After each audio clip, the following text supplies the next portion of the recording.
In this video, I'll show you how to use one of the most advanced vibe coding tools that I've ever seen.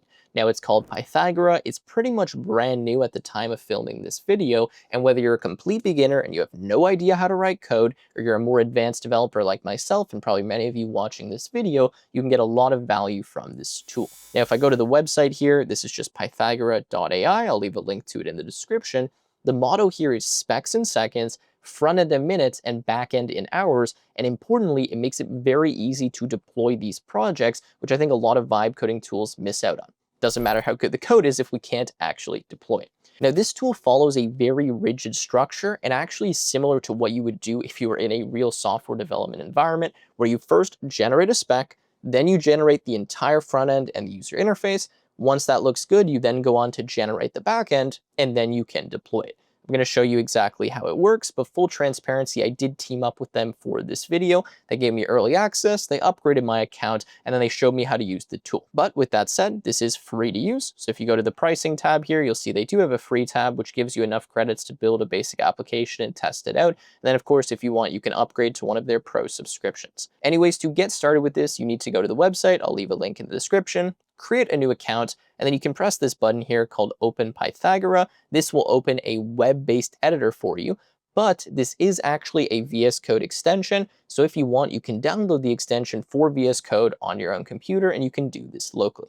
Anyways, when I open up the page here, this is what it looks like. You see I get this kind of VS Code-like environment. If I go to the extensions pane, I have Pythagora installed. Now you'll know this is installed if you see this triangular logo right here, the Pythagora kind of icon, and it opens up a tab that looks like this. All right, now before we can start using any of the buttons here, we first need to give this a prompt, and we need to know what it is that we're going to build. So what I'm actually going to attempt to do in this video is to build a clone of the very popular website called Typing Racer. Now, Typing Racer allows you to practice your typing speed against other people in real time. And funny enough, 4 years ago, I actually did a coding live stream for 12 hours where I attempted to build this exact same thing, but rather than a typing racer, I built a coding racer, or at least I tried to, because I ultimately ended up failing in that video. So rather than typing natural human language or quotes, you type code snippets. So that's what we're going to attempt to do in this video. And if you're interested, you can watch this live stream. Again, this is 12 hours essentially of me failing to build this exact same project. So now 4 years later, when I'm a little bit better and we have the power of AI, let's see if we can build this inside of this tool. So first things first, we need a prompt. So what I'm actually going to do here is I'm going to use my microphone. I'm just going to brainstorm the type of project that I want. I'm going to throw this to something like Claude or ChatGPT. I'm going to tell it, hey, refine this prompt so I can pass it to an AI coding assistant, and then I'll dump it in here. So I'll be right back after I do that.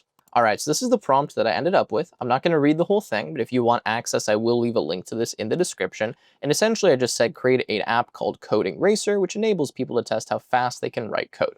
And then I go through pretty much all of the features that I want. And I am very detailed here. Obviously, the more detailed you are, the better result you're going to get.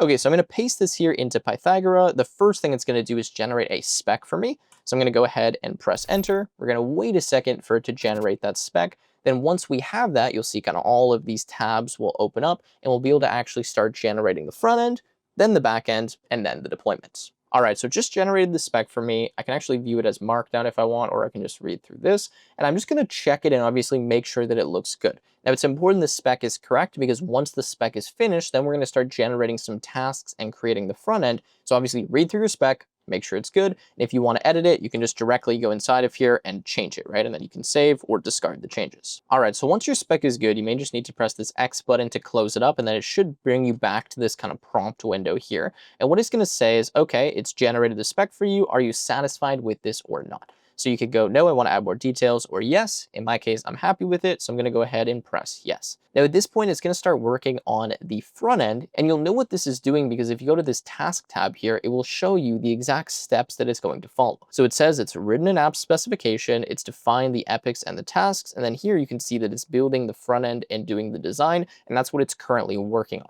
And as the app gets larger and we start generating more components and start talking to Pythagora more, you'll see more and more tasks pop up here, which is where you can track, or how you can track, what it is that you're actually doing and how Pythagora keeps track of the project. These other tabs will also start becoming more important, obviously, like code, logs, knowledge base, etc., after we start generating more code. So you can see now that Pythagora is generating a bunch of code files for us, it's building the pages, etc. Now it's going to do this using the MERN stack, which is MongoDB, Express, React, and then Node.js. Okay, it always uses this stack. It doesn't use Python. You can't tell it uses a different language. It's just designed to work with this particular stack. The reason for that is that this is the best stack when it comes to quickly spinning up web applications. And for most people that are vibe coding, they don't even know what stack they want to be using, right? So it just de facto uses the stack. That's how the tool is designed. And that's why it's able to actually generate really high quality code and go through the whole process of, for example, spinning up the database, deploying the application, etc. If you're more advanced, you can dive into that, but just be aware it is using the MERN stack and it automatically sets all of that up for you. You don't need to touch that. You don't need to do any configuration. It just sets it all up and uses those frameworks. All right, so the UI has just finished being built. And if we want to view the code for that, you can just press on the code view right here. And then if you want the traditional kind of workspace for VS Code, you can just open up the workspace view and you can start looking through all the different components that it's created. Now, of course, you don't need to dive into all of that. I'm just going to close all of those tabs, but I want to go through the next steps here. So let me just open this up again. So first of all, in order to view the application, you can press on this button right here that says View App, and it should open that in the tab for you. So let's wait for that to load. Now you'll see here, there's an error, right? The page isn't loading. We can't even see the application. Now this is quite normal. And if you look at Pythagora here, it's actually detected these errors for us. So it's very common that it will see the errors that occurred. And then what we can do is just press on Fix All, and it's going to go here, it's going to work, and it's going to fix them.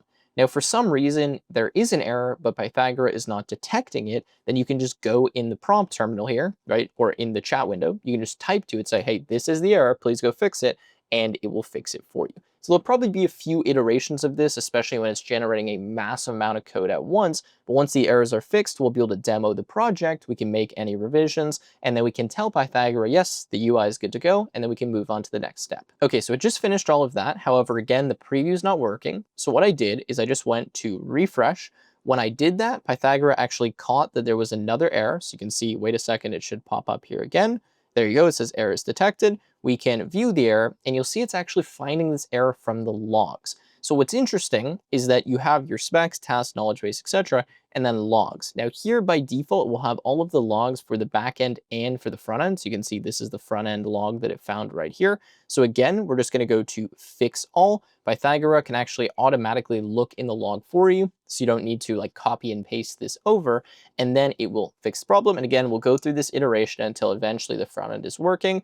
Just be patient here. This is vibe coding. This is what's going to happen. All right, so the bug was fixed and now the preview's loaded. So I just made this a little bit larger so we can see it. And now at this point, what we want to do is we want to review the preview and make sure that it looks good before we tell Pythagora that we're done with the UI. So let's go to something like solo practice. And okay, so we have this kind of Java class, we have the speed, the accuracy, etc. The only weird thing is that it looks like there's kind of some underlying text, or we can see like the HTML text or something. So what I'm going to do before I test anything further is I'm just going to tell Pythagora, hey, like we got this kind of weird error, can you fix it?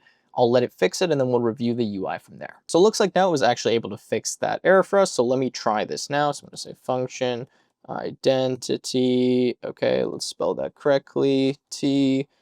Args, I'm not typing very fast right now, clearly, so I would be failing this, but you guys get the idea. So it looks like it's working. If we go down here, it kind of shows us our speed, accuracy, progress, etc. We can reset, and then we try a few other things. So if I go to leaderboard, okay, it shows us a few of the challenges. We can sort here, or was that leaderboard? No, leaderboard challenge, okay? And then private challenge, we can make a challenge with a code snippet and then send that to someone.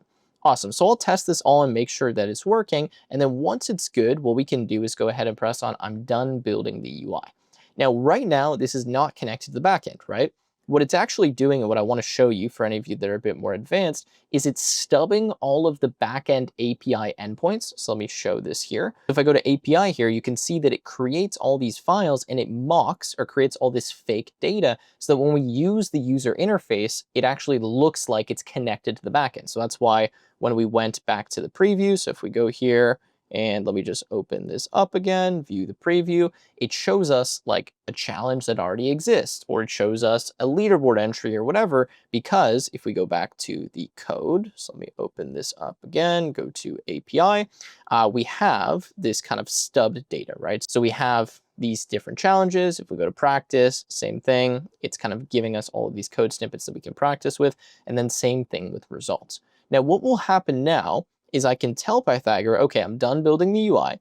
Once I press this, it's now going to start generating the tasks to build the backend. And to do that, it's going to look at all of these API functions that we've generated, or that Pythagoras generated, to create the appropriate endpoints on the backend and connect it with the database.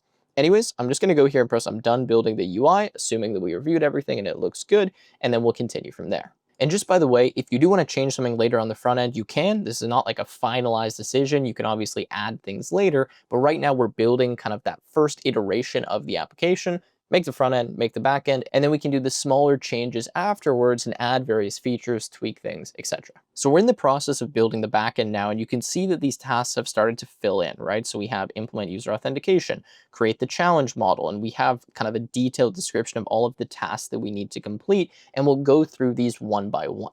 So for now, it says we're working on Epic 3 task 1. Okay, so I'm going to go ahead and press on yes to complete that task. But if we wanted to, we can skip any one of these tasks so that we don't need to actually go through them. You can see here, it's kind of breaking it down and describing what it is that we need to do. So this will take a few minutes, right, to generate the backend. So let me walk through this, and once it's finished, I'll be right back. Now, while it's working on the backend here, I want to show you something called the knowledge base. So I'm going to press that from Pythagora. Now here, it will actually show you all of the endpoints that we need to generate, and it will show you where they are in the front end as well as the back end, and if they've been implemented yet or not. So like I was talking about before, right, we're going to stub all of those kind of endpoints that we need, and then you'll see here in the knowledge base, we have the API challenges, get a challenge by ID, practicing, etc., right? And we can go to the implemented pages and we can see the ones that are finished and the ones that aren't. So here, if I go open in front end, it should bring me to that code. And you can see that it describes the endpoint here, get challenge by ID. Then later, we'll see that this is in progress when it's being worked on. And when it's finished, we'll have kind of like a green check mark saying it's been implemented in the backend as well. All right, so this task has been completed. Again, the first task is just implementing the user authentication. And if we scroll down here, it actually tells us now that we need to do a human test. So it's prompting us, okay, test all of these things and make sure that it works. So first, open the registration page. So go to this page right here. Let's press on that and see what happens. It says, registration page loads with the field for email, username, password, and confirm password. It says this page is not implemented. Okay, so that's not working. Let's go to the next one. It says fill in the field. Okay, so clearly this isn't working, and I do see that it's detected a bug. So what I'm going to do is just go fix all errors here and see if it can fix this, and then we'll go back and we'll do the human test again. All right, so it looks like it fixed that bug. It's now telling me to kind of go through this, start the application, detect the port conflict. I'm going to say I am done testing. And yes, the issue is fixed. Okay, so now it's going to ask me for the next human test. So open the registration page. I'm on that. It's working. Fill in the registration page. So let me go through this and I'll be right back. So while I was doing that, another bug occurred. Now this is quite common. Bugs are going to happen. That's why I'm showing them in this video. So now you can see we're going into kind of this bug hunting mode where it's attempting to fix this problem. And it's going to keep going back and forth with me and saying, okay, test this. Is this working? Okay, no, it's not. We'll fix this here. And it's working with you like an assistant. So now we're back here to this page. It says, okay, let's do this again. Fill in the registration form. So let me do this. All right, so I went through a few iterations here of bug hunting. It's all working now. You can see I was able to sign in successfully. I have my account. Now what I'm going to do is move on to the next tasks. So I'm going to run through all of these, get the app finished, and then once we get to the deployment phase, I'll be right back. So it's been a bit of time here, and I've now finished the application. I've run through all of my tasks, and you can see here in the log, it's saying, nice work, your app is done. You can start using it right now.